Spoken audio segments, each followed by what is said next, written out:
Okay, let's unpack this. Today, we're embarking on a deep dive into some truly pivotal material straight from the European Central Bank. Hmm.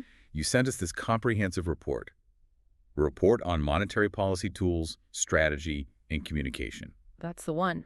And it directly fed into their ECB Monetary Policy Strategy Assessment 2025. It's an absolute goldmine, really. Gives an amazing look into how the ECB handles this constantly shifting economic scene. Yeah, and what's really critical here, I think, is that this report wasn't just, some academic paper. Right. It was the actual bedrock for the Governing Council's latest strategy talks. So our mission today is basically to boil down the essence of the ECB's strategy, look at its toolkit, which is quite varied, and shed some light on how they communicate decisions. Kind of like a shortcut for understanding central banking. Exactly. A shortcut to understanding this complex world from, the pandemic easing right through to that inflation surge afterwards. You'll get not just what they did, but why it mattered and maybe some surprising things that came out of it. Okay, so let's set the scene. Because context is, like, everything here. The last big ECB strategy review, 2020-21, that was during a time of really low inflation. Felt like a different era. Completely different world back then. But then, boom, we all remember the post-pandemic inflation spike. This report really tracks the ECB's journey through that whole whirlwind, from super accommodative policy, then that aggressive tightening, and now, more recently, easing again. It's like watching a masterclass in central bank reaction. It really is. The period since July 2021, it's just been a remarkable policy shift. First, they were highly accommodative, using tools like asset purchases, APP, and the pandemic one, PEP, Right, APP and PEP. and also the targeted loans, TLTROs, and even negative interest rates. But then, second half of 2022, inflation just took off. Yeah. So the Governing Council pivoted hard. They started hiking rates in big steps. Remember that 50 basis point hike in July 2022? Came as a bit of a surprise then. It did. Then two big 75 basis point hikes later that year. So a total of 200 basis points just by the end of 2022. That was a huge pivot, moving away from promises to this meeting by meeting flexibility. And what's really fascinating, digging into the report, is how fast the market's expectations flipped. Oh, incredibly fast. Like initially, the surveys, the SMA, Yeah. right? They thought rate liftoff, so rates getting above zero, wouldn't happen until maybe December 2023. Yeah, and staying below zero until late 2024 even. But by July 2022, that whole timeline just got yanked forward massively. Mm-hmm. And then the promise to stop reinvesting APP proceeds in July 23 and PPP by end of 24.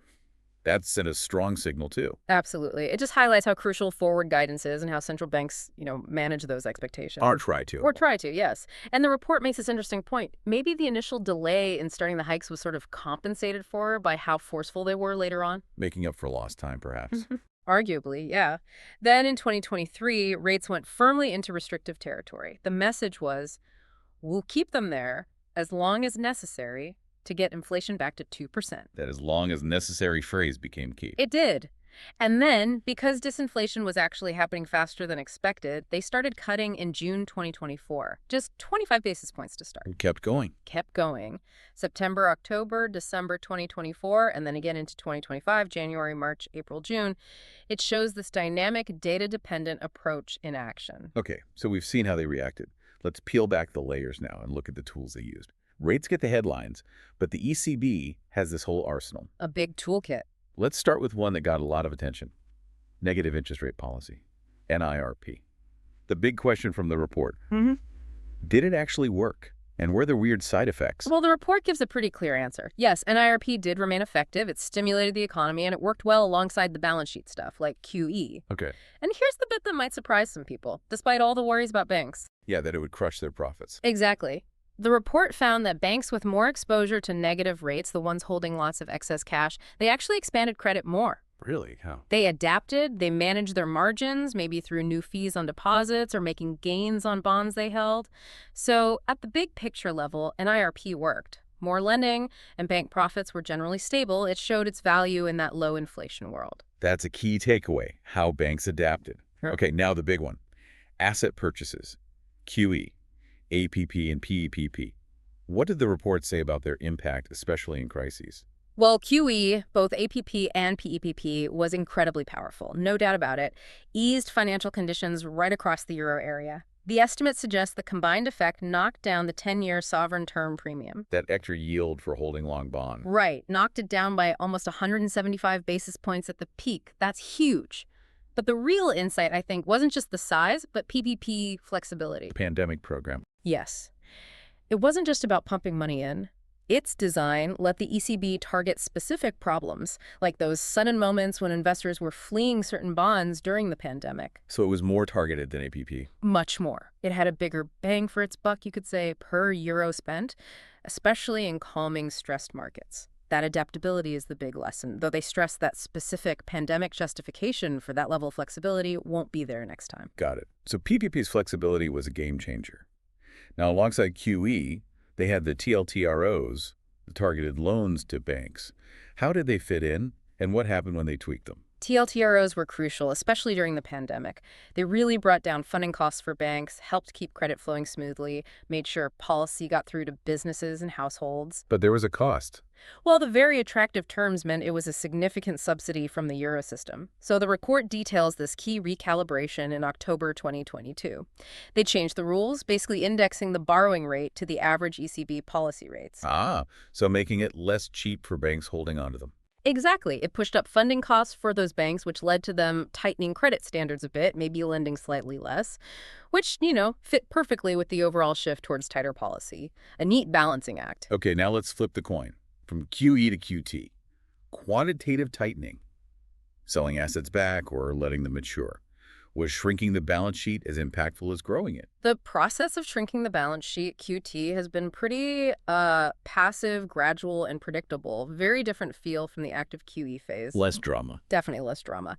The evidence so far suggests the overall impact has been broadly symmetric to QE in the euro area, so the reverse effect. Okay. The report estimates maybe a third of that big rise in long-term bond yields the 300 basis points from late 2021 to mid-2025 could be down to QT to reducing the bonds on the Eurosystem's books. But it's more background noise compared to rate hikes. Yeah, that's fair.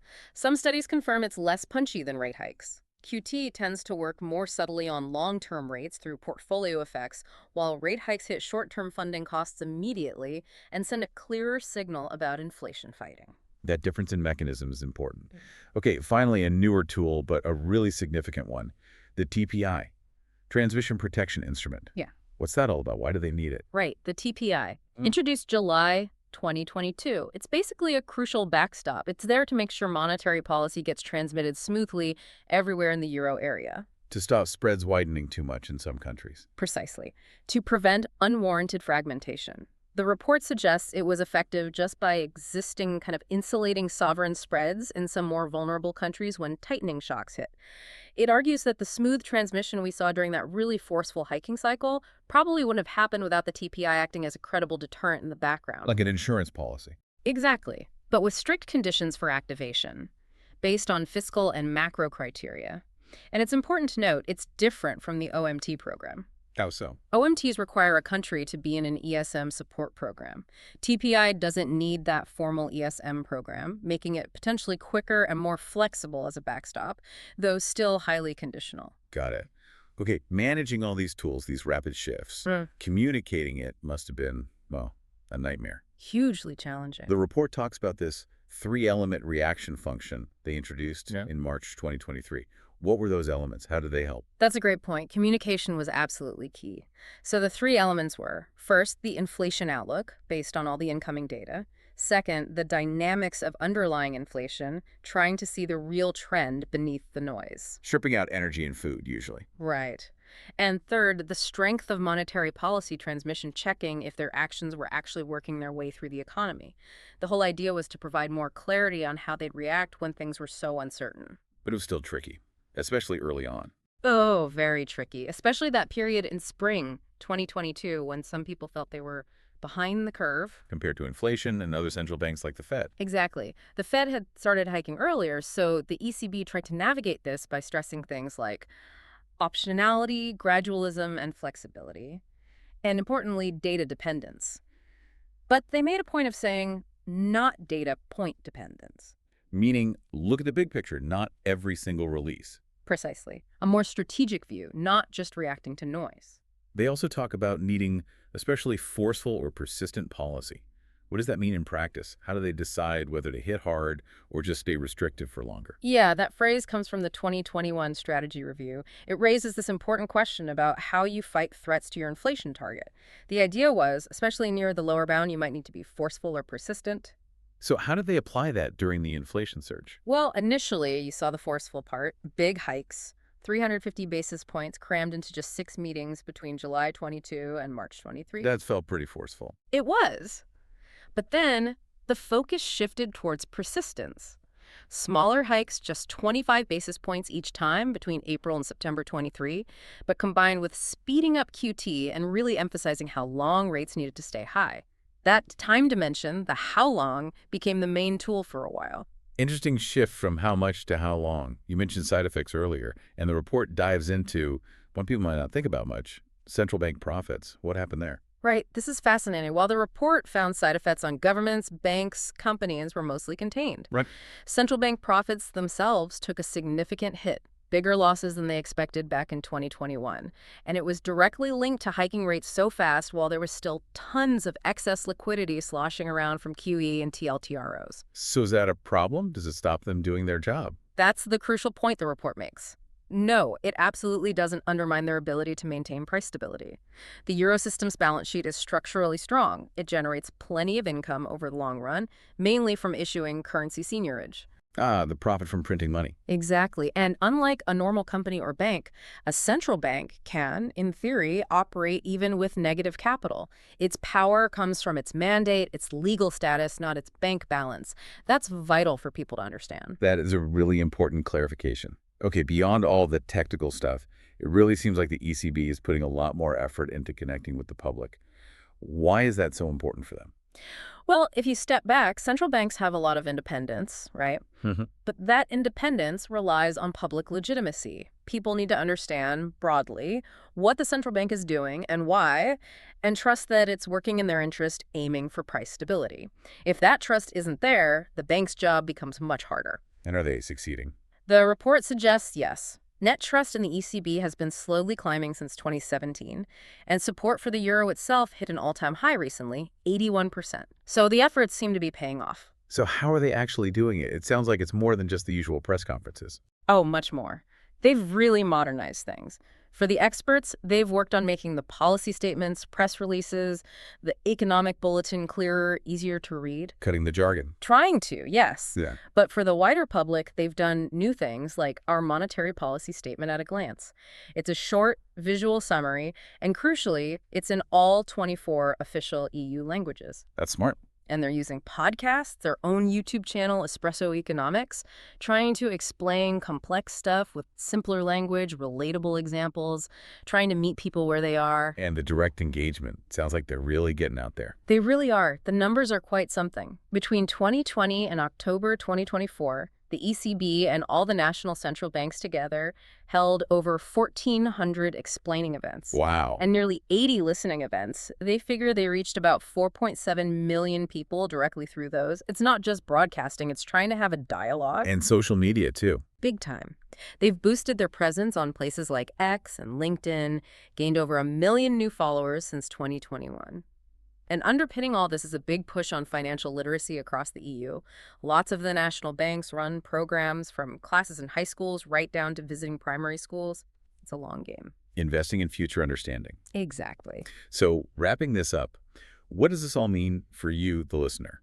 You've just had a pretty deep dive into how the ECB approaches monetary policy, its changing toolkit, and this big push for transparency and public understanding. It really hammers home that central banking isn't just about numbers on a screen. No, definitely not. It's about navigating huge uncertainty, adapting on the fly, and critically building and keeping public trust. Absolutely.